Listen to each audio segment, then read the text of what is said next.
Welcome to The Digital Chair by SalonMonster, the podcast for indie beauty pros and small salon owners who'd rather be themselves than follow rules. I'm your host, Stephen, and this week I'll be talking with Rhino Gaudet about running salons, going independent, and using tools that help tame the admin headaches. I hope you enjoy. Job interviews. I'm like, I've never had a job interview. Totally. It's great. That's the weird thing, right? Like, I'm now at this point where I've worked for myself for 25 years, and it's like, oh, I don't know what that would be like. Yeah. I have no idea. So with that in mind, please tell me a little bit about yourself. All right. Well, should I look in the camera? No, just do whatever's comfortable for you. I'm from Calgary, and I've lived on the coast now since about 94, so about 30 years. I moved here after university, love the city, like to ride motorcycles, like to ride bicycles. Bit of a city guy, but not completely, but yeah, I love living here. Was it hair that brought you out here, or just... No, originally it was weather. It's time to get away from the snow and totally move away from the snow, and then I got into hair after I moved here. Yeah, I actually came here from Calgary as well. Yeah, it's a nice move out here. Yeah. Like Calgary still, but like the memories of Calgary. Yeah, totally. And so, how did you get started in hairdressing? I had a good friend of mine who was in the business, and he was dabbling in being a guest artist. His mentor was a guest artist, and I wanted to be a rock star. And my first idea was I wanted to be a platform artist. I had no idea whether I liked hair or not, but I wanted to have weird hair and stand in front of people and teach. Little did I know I would end up really liking the hair part of it and the service part of it more, but yeah, that's how I originally got into it. That's really cool. It's so interesting what attracts people, and then the number of people I've heard say that who, once they really get into it, this passion evolves. Yeah, I had no idea what being a hairdresser meant, but what it ended up being, I liked. What sort of age were you when you started? I would have been about 26.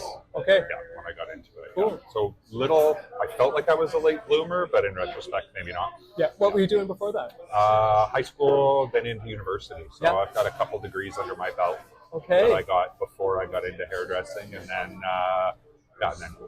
became a hairdresser. That's really cool. Yeah.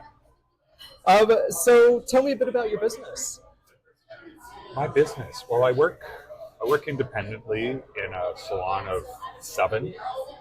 Most of us are 40. Well, we're all 40 plus. The majority are over 50. And I'm a commercial hairdresser. Yeah, that's another part I didn't realize, that I would enjoy the commercial work. Do a lot of retouches. And I would say I do about half my business is color. So, yeah. And I like fixing broken colors. I've realized, like, the technical side of it. Yeah, I don't think of myself as artistic in the way that I used to think of artisticness. I think of myself as more technical, which has its creative elements to it as well. But yeah. That's really cool. Did you end up going and trying some platform work as well? Yeah. No, I've had a lot of good luck doing that. I was able to, like, my first time doing anything with a show, I was the AV guy. Yep. And because there was no budget for an AV guy, and we worked a show. It would have been in Vancouver, once with Chris Barron and once with Sam Villa. So the two best in the industry. Absolutely. And then from that point, I just sort of jumped in and became an educator and got to do some platform work. Been lucky all across Canada. I've been to Taiwan and a bit in the US. So yeah, I was able to try some of the things that I wanted to try, which is really cool. That's really cool. Yeah. Oh, it's amazing to get out there and to get to explore like that. Yeah. Funny part about it is, like I say, I enjoyed teaching, but I liked it more when I realized I was a classroom teacher. I like a little bit closer one-on-one with people, as opposed to the rock star side of it. I found if I was on stage, I was trying to teach too much, which is kind of contrary to what they want. So yeah. That's really cool. And so when and why did you go independent? I went independent I would say just shy of a year ago. And I'd owned a salon for combined probably about 20 plus years, or close to 20 years, I guess. And we closed our salon in 2023, and it just made sense. I had the skills, I had the knowledge, I had the background in helping coach young stylists after I was coached by my mentors. And I just thought it would be a good transition to just take care of myself. And how have you found it now that you've made that transition? It's been good. It's been good. The adjustments haven't really affected me. Yeah. For instance, we don't get walk-in traffic.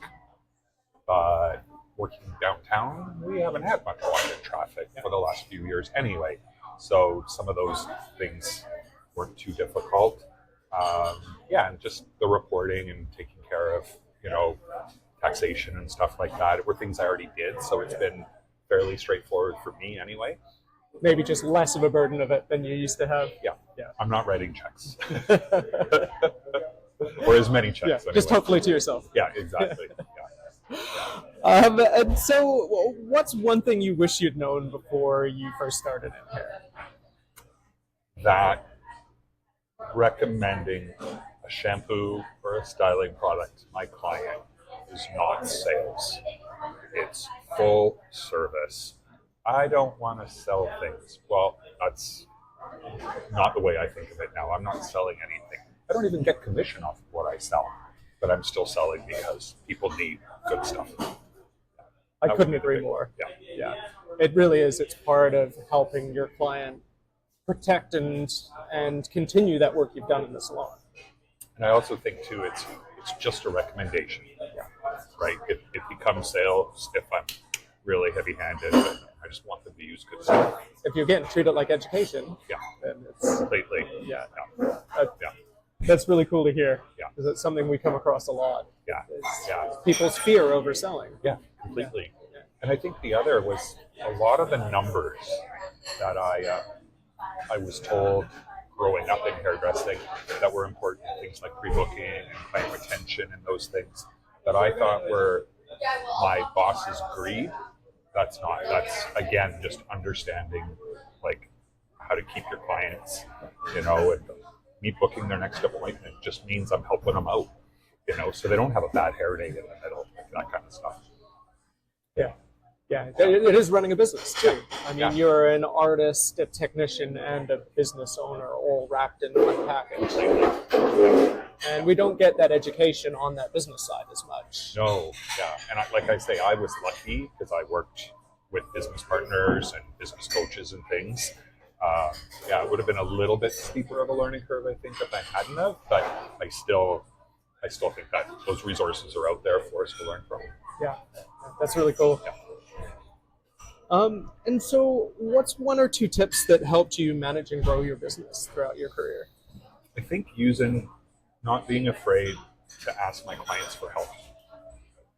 If those people who've been coming to me for 15, 20 years, they already like me. They already like what I do, and asking them for some help with things like today's world, Google reviews, or getting a testimonial from them that I can post, or even just getting them to send their friends, things like that. I think that was a big one, is to use that as a resource. Just tell them, hey, I can use some help. Do you know anybody that needs their hair done? It's brilliant because it is a network, isn't it?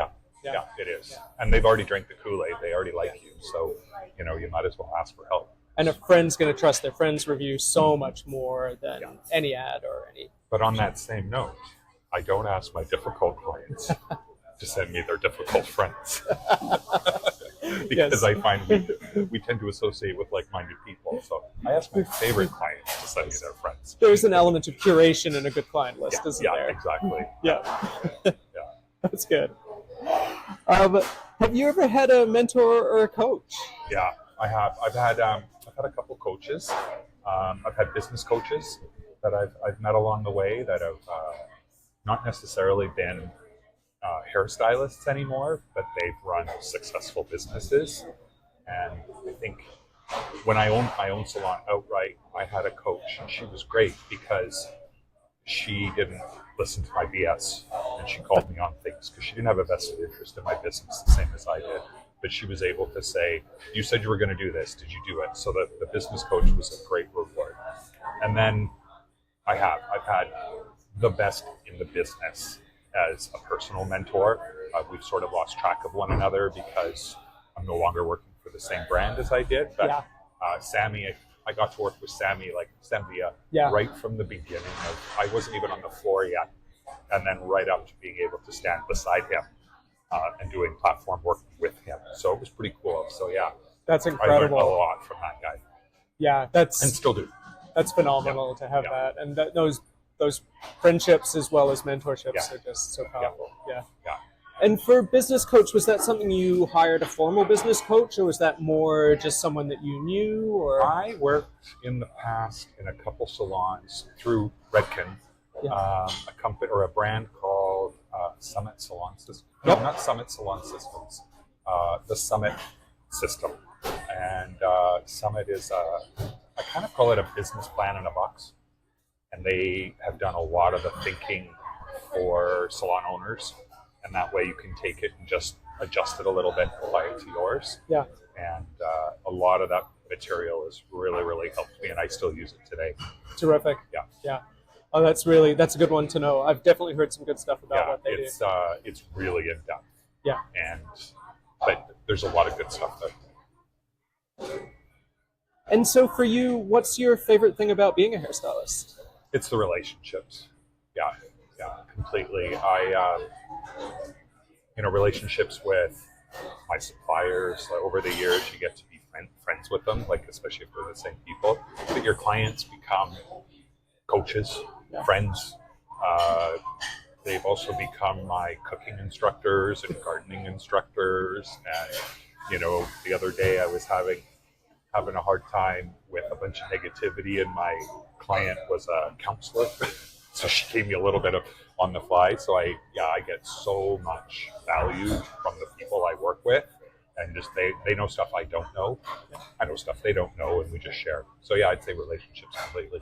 Absolutely. And it is the amazingly unique thing about being a hairstylist is you get to work with this cross section of our population with so many different skill sets and so many different knowledge areas. Yeah, very much so. Yeah, that's really cool. Yeah. And that sounds like it wasn't an area that at the beginning you thought would really be a big factor. No, it is not. I got into hairdressing because I wanted to be cool. I wanted to have weird hair and dress weird and be a rock star. And then I lost my hair and I dressed more conservatively, and I work one-on-one with clients, but I couldn't be happier.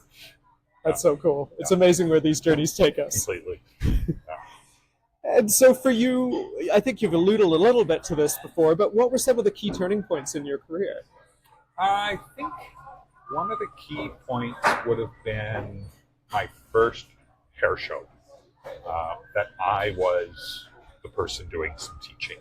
That was a big one. I remember it so well. It was in Regina, Saskatchewan. Yeah, and the location doubled as a livestock show barn.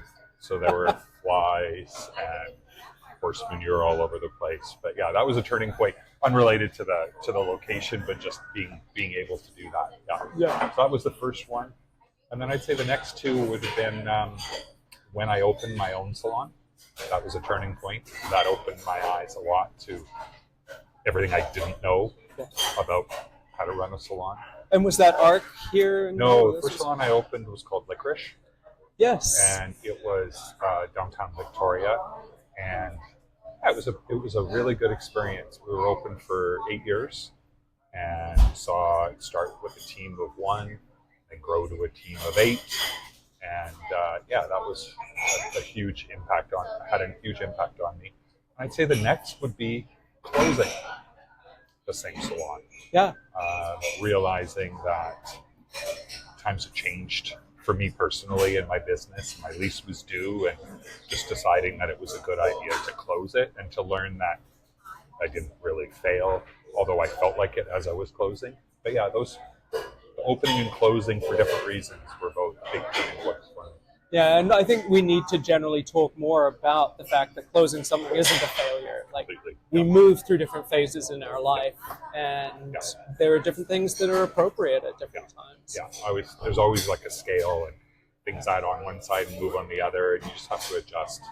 And it's just a business. It's not who you are. It's so important for everyone to understand and hard to internalize. Yeah, it took me a year or two to realize. It took me longer than that to realize that it was okay, and it was actually a positive. Yeah. Yeah. Good on you. Yeah. That's really cool, because that's something I think we could all share a lot more of, and that would help a lot of people. Yeah. You don't win every race. No. Yeah. And closing isn't losing either. Like, that's the other bit. Yeah. Staying in something that is taking a nosedive, that's probably a bigger mistake than closing. Exactly, because there's always opportunity costs and everything with this as well. Yeah, I agree. That's really cool. Thanks for sharing that. Mm-hmm. So do you have any favorite tools or treatments that you like to use? Yeah. I don't use it enough, but I love my straight razor. I love the fact that I have to hold it different. I love the fact that it can cut me. I love the fact that I respect it, that it's a real free-form tool as opposed to my shears, which are a little more technical. So in thinking of that, I think I need to pick that up a bit more often. But that's one of my tools that I love the most. And in terms of treatments I love the most, I'm using a product. It's called MMC, and it's a bond rebuilder from Levios. And I think the bond rebuilders that we have right now have been game changers, because we can do great work and have great hair afterwards within reason. But There's been a lot of progress in that area, from what I understand. Yeah, there has, and I'm anticipating more over the years, next few years, because we've seen those change a little bit since they were introduced a few years ago. Yeah, so from between the start of your career and now, you really notice the difference in terms of what's available for that? Yeah, the products have just made my life so much easier. Yeah. Color and the tech products is, for the most part, I don't have to work as hard, and it takes a bunch of the guessing out of it, and the hair feels better. That's cool. Yeah. And that's a Levios that you That's a Levios product. Yeah. Wonderful. Yeah. And so for you, when you're at work, how do you balance creativity with meeting client expectations? Yeah. I feel my creativity comes from trying to solve their problems. So when I look at a head of hair, I don't all of a sudden think like what I imagine Michelangelo thought and see a finished product that will look amazing. That's not who I am or my skills. I look at it as being a puzzle, and there are multiple ways to put that puzzle together. So I could go step 1, 2, 3, but if I'm feeling creative, I might skip step 2 and go back to it after I've done step 3. So that's mostly how I work, is I try to make them like their hair and pick out what's going to make that happen for them, as opposed to creating a work of art just off of the canvas. Yeah. I wish I had that other side of creativity as a skill. Maybe I will as time goes on, but I look at my creativity as being technical as opposed to being artistic. And that's the amazing thing. When you have that technical foundation, it frees you up to be artistic too. Yeah. And there's that whole technical artistry side.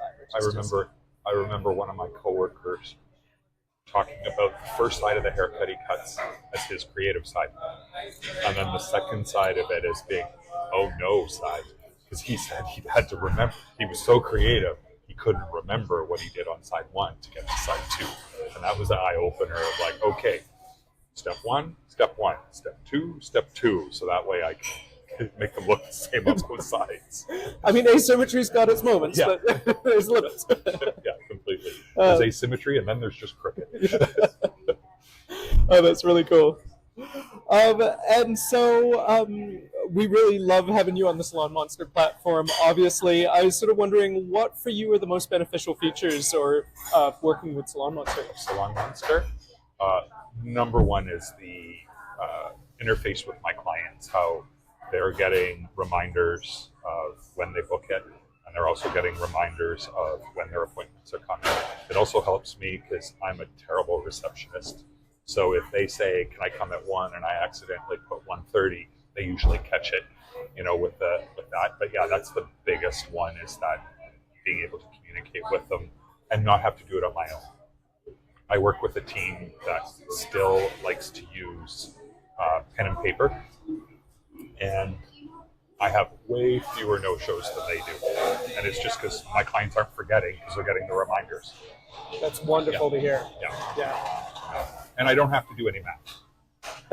It does it all for me. We didn't get into hair to do math. No, we didn't. Although I can add, I much prefer having all my reports giving me all the numbers that I need. And when I pass those on to my accountant, then they can take care of it. So, it doesn't do it all, but it makes it nice and organized so that when somebody needs to set it up, they can. Perfect. And how would you compare running your business now before you started using salonMonster? Well, before I started using salonMonster, I was using more traditional software. And the software that we were using was great software, but it didn't have the texting features. We couldn't access it remotely. So that was the biggest one. I haven't worked independently without salonMonster. I knew before I even went independent that I needed a leg up. I needed some software that would do some of those things because I just didn't want to spend the time over and above cutting hair. So yeah, that really, really helped. And then knowing that it's a local brand, I didn't even look at another brand, which was great because it's been great for me. Well, thanks. We so love getting to have the opportunity to work with you. And what would you say to someone considering signing up for salonMonster? I would say don't even think twice about it. I think the support is there. Personally, I haven't needed too much of that support because it's fairly straightforward. If memory serves me correctly, there were some trial times where you could, get your fingers in and start using it and things. And it's great. Sign up for a month or two, give it a shot, but you won't be disappointed because it does everything you need it to. Thanks. Yeah. And that was kind of what I had for questions. Were there any other things that you were interested in chatting about, or anything you'd like to share with up-and-coming stylists? Or I think, with up-and-coming stylists, I think right now it's amazing. We have so much online education out there, and you can look at classes ongoing and keep up to date. But I challenge us all to go to some classes. I think the online education is the gravy, but we need the meat and potatoes because you're not getting called out on your mistakes when you're doing it just watching online. And when you do it on a mannequin or a model or whatever the classes you're going to hands-on, you get to make some errors in a safe place. Whereas when you do online education, I don't see those errors don't happen, or we get nervous, to try these things on clients. So COVID is past, or at least the pandemic era of COVID is past, and it's time to get into some of the classrooms and find, it doesn't have to be the brand you use, just get into a class, because bleach is bleach, things don't change that much. So find some education out there. That's the big one. That's terrific. Yeah, there's something completely different about a hands-on applied situation where you're getting that one-on-one feedback. It's just so different. Yeah. And it's worth pushing ourselves that little bit, Yeah. get out of our comfort zone a bit. Yeah, I think my mentor challenged me a few years back to 2 a year, 2 big ones. That's a nice idea. On that. So, when I say a big ones, that's a 1 to 2 day immersed, where you're actually investing some time into it. Yeah. And do you have any educators that you particularly love or would like to recommend to people? Yeah, I'm a big fan of, her name is Sarah Burke, and she's a young stylist out of Vancouver, Black to Blonde. And I got to work with her during my time educating with Lavio Statique. And she's young and vibrant and still on the cutting edge. She's great because she's looking at everything through a very today set of eyes. Samvia, I've never in my life met somebody who is so gifted in explaining things as Sammy. if you don't understand it, he doesn't just say it louder. He says it a different way, and he'll find a way to make it work for you. And then third is Papa Bear, Mr. Chris Barron. Chris is from Victoria, and I'm good friends with his son too, which is I'm super lucky to have those as I consider them friends. But I wouldn't say Sammy is so amazing at explaining, whereas Chris is just so creative. The work he does just blows my mind. Like, how did you think of that? And the fact that he's been so passionate for so many years. Yeah, those are my top 3 right now. Those are some terrific recommendations. Yeah. Thank you so much. Yeah. Wonderful. Well, thanks so much for taking the time to chat with us today. Oh, you're really welcome. Appreciate it. Yeah, thanks for chatting.